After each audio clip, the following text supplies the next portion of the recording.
My name is Lady and welcome to my channel. This is the place where spiritual living meets health and fitness, and today we're going to talk about movement patterns. And before we dive into the movement patterns, it's really important for us to remember the fact that our bodies are designed to move. Movement is literally in our DNA. Without movement, human evolution would not have taken place. Think about it. Back in the day, movement allowed us to run away from danger. So maybe if a saber-toothed tiger was chasing you, you had to run and sprint to get away from that and survive. Movement allowed us to go hunt and gather our food so we could survive. And movement was also required for us to build huts and houses. So movement has been a crucial part of human evolution. And aside from survival, movement also allows us to express ourselves through the dances. It also allows us to release any negative emotions or any negative energies. Movement is crucial for our overall wellness. Now, the problem is that as of recent, our lifestyles have become so sedentary, meaning that most of us spend most of our time sitting down. And this is a problem because a lot of people are spending more time sitting than they are moving. And when they're not moving, they're forgetting those basic movement patterns that are essential for our life. And you guys can think of these movement patterns as the natural ways that our bodies move. These movement patterns actually go back to just human development, from when we were babies, learning how to crawl, to learning how to stand and walk and then run. So it's really important to take these movement patterns and integrate them in our fitness and wellness routines. So that way our bodies can move well,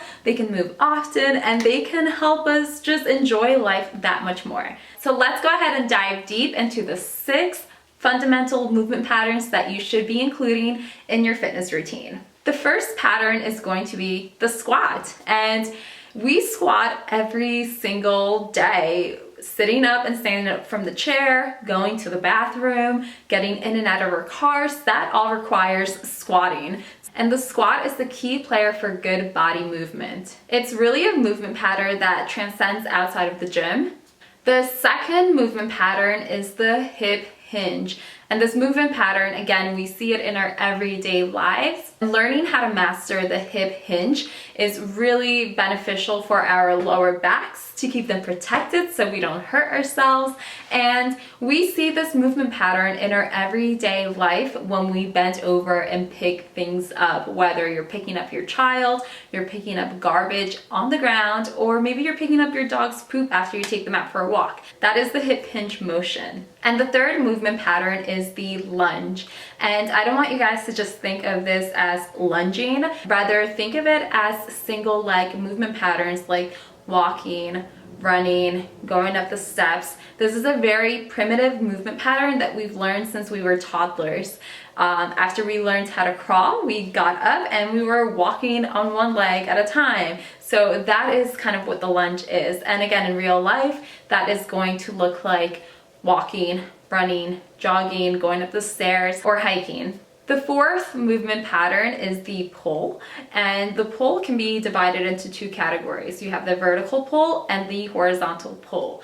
The pull definitely helps us get that strong upper body, and the pull in our daily lives looks like pulling a door open, pulling a drawer open, or pulling something off of the ground. So it is definitely a movement pattern that is in our daily lives. The 5th movement pattern is the push. And this movement pattern, like the pull, can be subdivided into 2 categories. You have your vertical push and your horizontal push. Now, this push is definitely in our everyday lives. When someone gets close to you and you want to push them away from you, when you're pushing a door open, when you're pushing something overhead to put it in a cabinet that you can't reach, maybe pushing the car out of the snow. So this is a very important movement pattern, and it's definitely present in our everyday lives. And the sixth movement pattern that we're going to talk about is the carry. So the carry actually combines walking, because in order to carry things properly, you really should have the fundamentals of walking down. Now, this sounds funky because you wouldn't think of walking as a movement pattern, but I would say walking is probably the most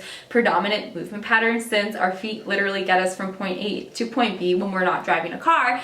And the thing is that a lot of people walk with really awful posture, and I would say that's due to our phones. I don't know about you guys, but I definitely walk around like this a lot of the time. So it's important to first remember the art of just walking with a good posture. So shoulders back, chest out, core nice and tight, and then we can bring the carry. And the carry pattern is all about the ability to move your body through space with smooth stability and control. And in our everyday life, the carry pattern can be carrying groceries inside the house, walking our pets, carrying bags after shopping, literally any type of carrying that you do. And those are the 6 movement patterns that you should really be incorporating into your fitness routine.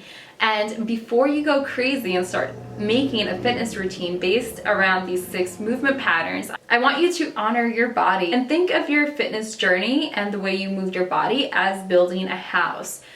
You wouldn't pick out the furniture on the first day. The first day you would get a lot of land, make sure that the ground is even, cut down any trees that need to be cut, make sure the foundation is nice and sturdy, and then you would get the furniture last. So think of your body and treat your body in the same way.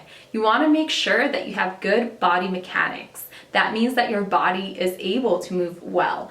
That means that you have created body awareness and you know how to move your body through these motions.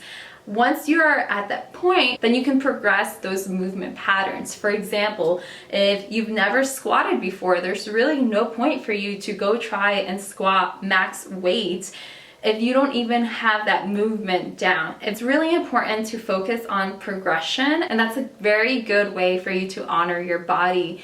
If you are new to the gym, there really is no point for you to start off with jump squats and with squatting as heavy as possible if you haven't even perfected the squat movement pattern. So make sure that you work on those basics, and there's nothing to be ashamed of when working with the basics. And there's nothing to be ashamed of if you are squatting with just your body weight. Be patient and be kind to your body. Honor your body and love your body enough to move it properly and move it with care and move it with compassion. And you will get to a point where you can now progress yourself to an even more explosive movement like a weighted jump squat. So don't worry so much about doing exercises just because they look cool on Instagram, but rather honor your body, treat it with respect, treat it well. You're gonna have your body for the rest of your life. So make sure that you utilize these movement patterns and work through them and progress them. And you are gonna notice how well your body moves and how much more you're gonna enjoy moving your body.